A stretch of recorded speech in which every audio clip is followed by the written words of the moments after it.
I left the Midwest at 17, so that's many years ago, almost 30 years ago.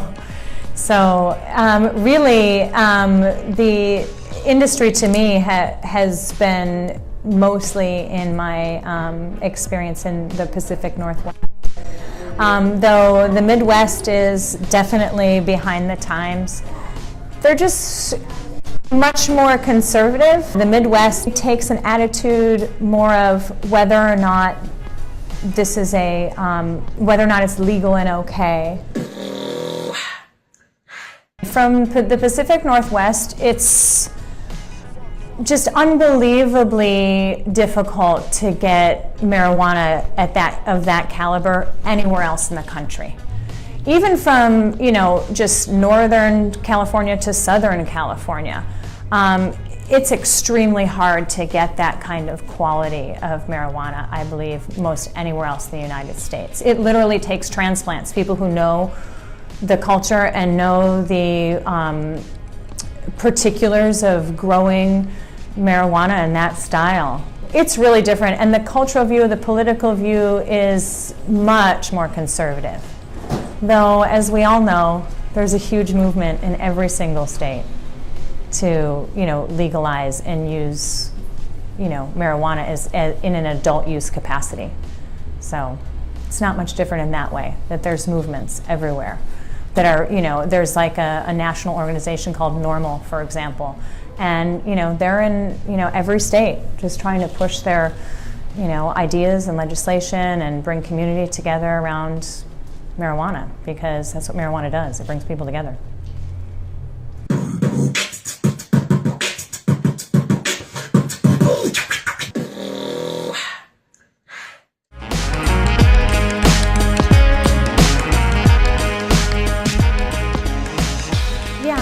To me, the culture is so young in legalization that it's really the same challenge everywhere. It's like you were raised by parents that believed that, marijuana is one of the absolute most dangerous substances known to man, known to our humanity. It's ridiculous. It's all a huge social engineering game starting back from the 20s.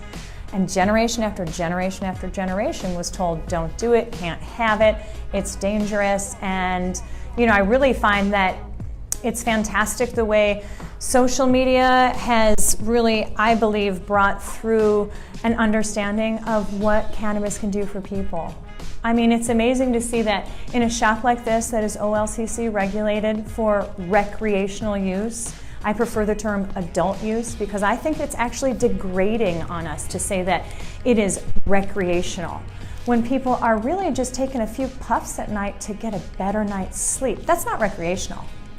That's helping yourself, and that's having the tools and the ability and the access to help yourself, to be allowed to be your own self-advocate and to say, I would rather be able to just have a few puffs of cannabis at night rather than take a sleeping pill that's addictive. But that takes money out of the hands and out of the pockets of many people who don't want it taken away. But I can definitely tell you that I would average and estimate that 70% of the people that walk through the door in this dispensary are not looking to get high, so to speak. They're looking for some kind of relief to some kind of concern they have.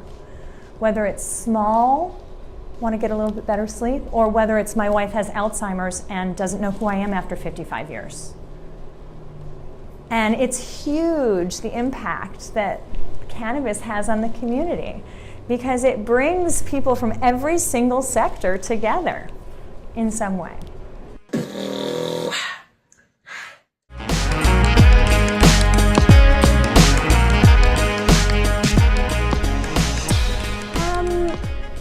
It is just that huge topic of, self-use, self-advocacy, deciding what it is that's a little bit missing from your life. Is it anxiety that you're soothing at that moment? Is it sleep that you need?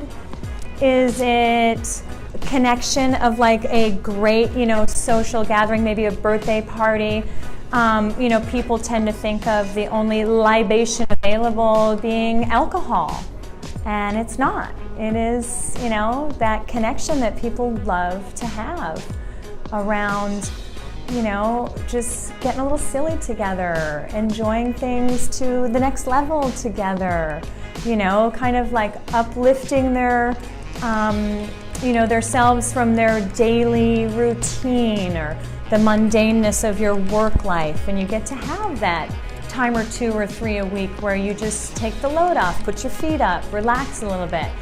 I truly think that it just seems like most every adult out there is always looking for that little bit of something, either relief or enhancement, no matter what it is. So I think that cannabis definitely answers all those questions, as well as the health-related ones as well, like achy joints and, you know, the list goes on and on.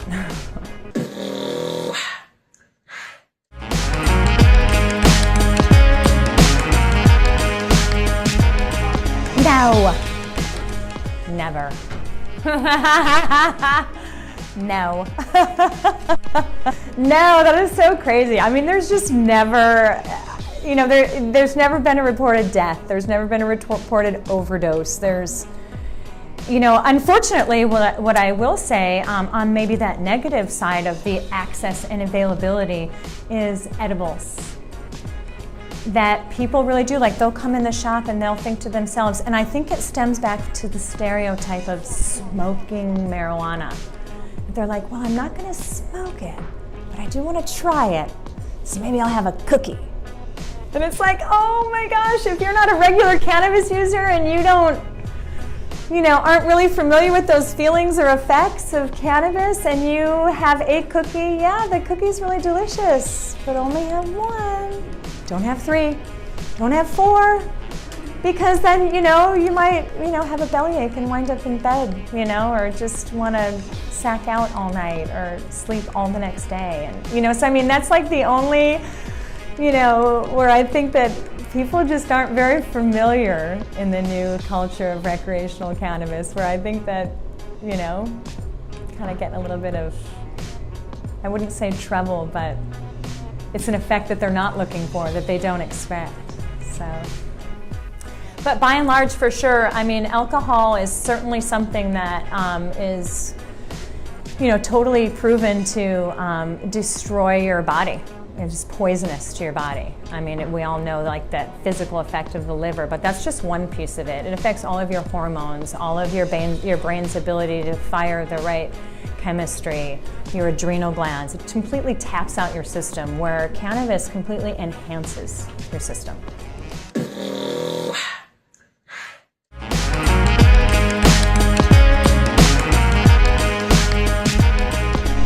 Lots and lots and lots of trial and error, because you can read about it and you can learn a lot about it on that, you know, sort of book or text sense, but it really is about being with the plants and going through the plants, going through the cycles with them, and understanding what the plants need at each cycle, understanding what you're looking for visually, just in approaching the plants, what's right and what's wrong. You don't know those things unless you've had experience going through the cycles.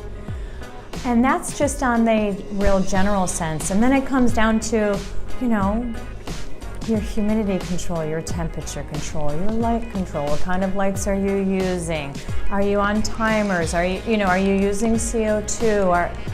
All these things, they all make a difference. And it is very interesting. I often liken cannabis growing, or even cannabis user experience with wine, because I think it makes it very palatable to people to understand. It's like if I take a marijuana plant, and you take a marijuana plant, and you take a marijuana plant, we all take it and grow it, it's gonna be different. It's gonna test differently if you were to test it. It's going to look different. It's going to have different qualities. How are you controlling the environment, meaning the pests, the problems, molds, certain things like that? You add nutrients or you don't add nutrients. I mean, all of that, what you're adding, everything makes a difference, and every detail counts. So through the growing experience, for example, I think that we've come to learn that it's a pretty simple process, but each and every time you miss one little step, it adds up, and it adds up in that end product. It's like you might not think to yourself that just because you didn't prune it just right that one time, it's okay. The plant will just, the cycle will just keep continuing through. This is true, but each time you miss that little tiny bit from one piece to the next, it builds on that end product and what comes out on the end. So, and it's even in a matter of like hours and days from when you do something. So if you miss something off on your cycle by a couple hours, or by a couple days, or a 12-hour period, or something like that, it can make a difference on the stress and the thriving of the plant. So, and then it just gets deeper and deeper and deeper and deeper. And I love science. Science is actually in my education and whatnot, but it's the intuition that leads me every time. So.